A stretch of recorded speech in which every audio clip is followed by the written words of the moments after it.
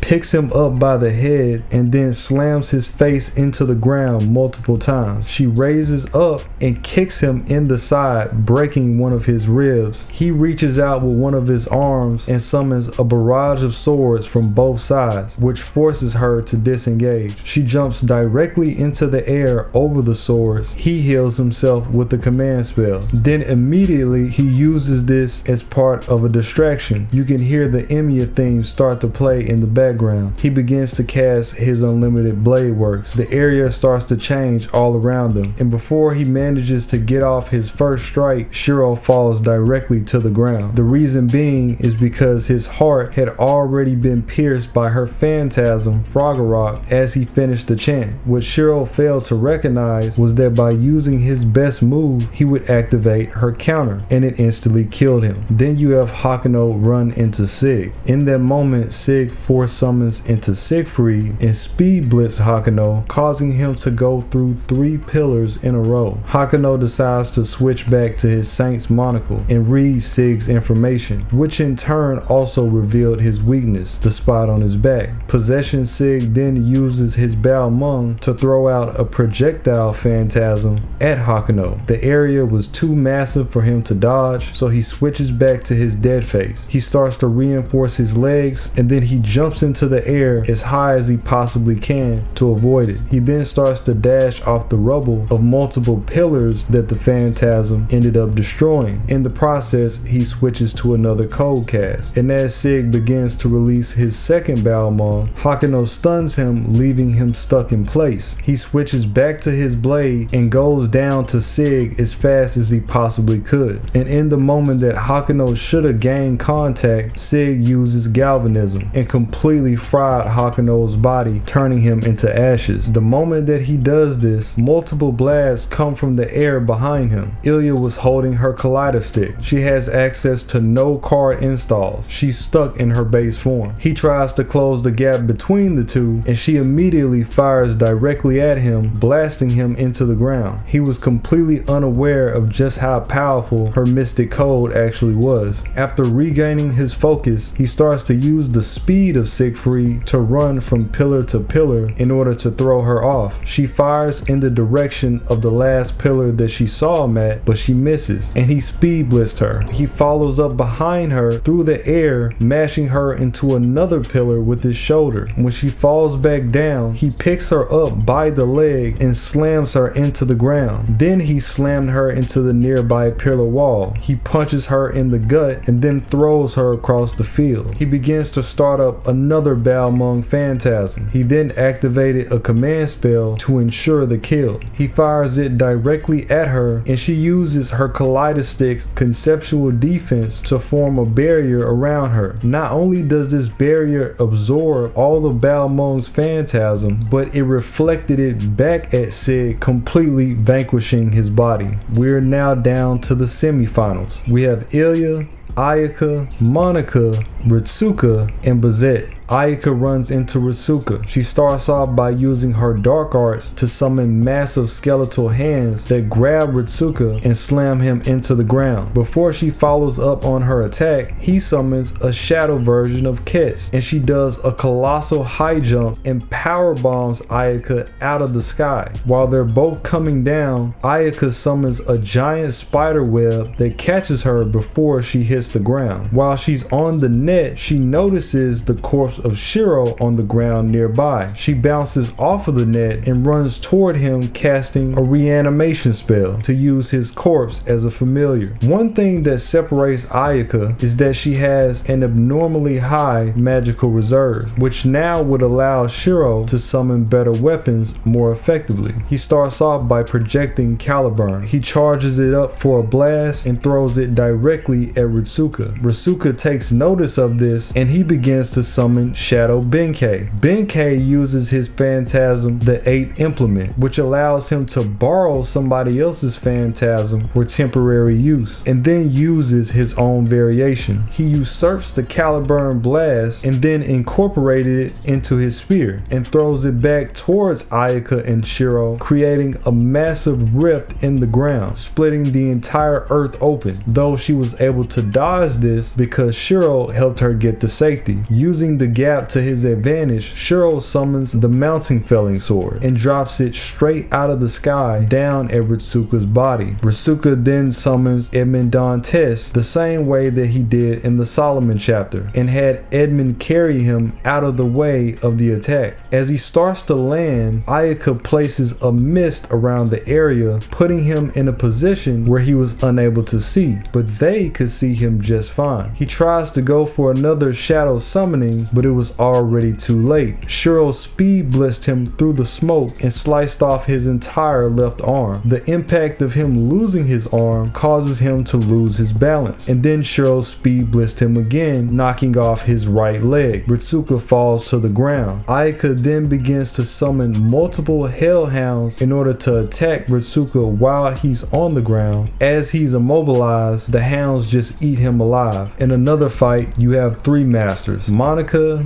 Ilya, and Bazette. Reminder that Monica is still inside the possessed body of Iori, and nobody knows this but her. Ilya tries to shoot an energy wave at Bazette, and Bazette uses the reinforcement runes in her shoe to lift up the Colosseum floor that's in front of her, and she blocks the wave with it. She then uses the rubble and punches them directly at Monica and Ilya at the same time. Ilya dodges these while she's airborne, and Monica uses her speed on foot in order to get away. Bazette uses this chance to speed blitz Monica, and Bazette follows up by throwing a barrage of punches, Monica blocking each one with her blade. Finally, Bazette breaks through one of them. Then she begins to break the other. She grabs Monica by the torso, and before she could finish her off, Monica then leaves Iori's body. While she's still holding his corpse, Ilya tries to come in and shoot a blast at Bazette's exposed back. She then activates one of her earth runes to summon a stone wall between her and the blast, and puts Iori's body on the other side, leaving him completely fried. Then Ayaka shows up with the reanimated Shiro. Ayaka begins to summon a colossal crow that's big enough for him and her to ride. They jump on the back of it, Shiro projecting his bow and letting off multiple isolated shots. These leave massive craters in the ground. Now, since Bazette is the only one on the ground, she's looking for a way to even out the playing field. So she decides to use one of her fire runes on the crow. Ayaka immediately uses her elemental conversion to change the fire into wind. At that point, Ilya flies up right next to them and lets off a blast at the both of them at close range. Shiro begins to project his Royale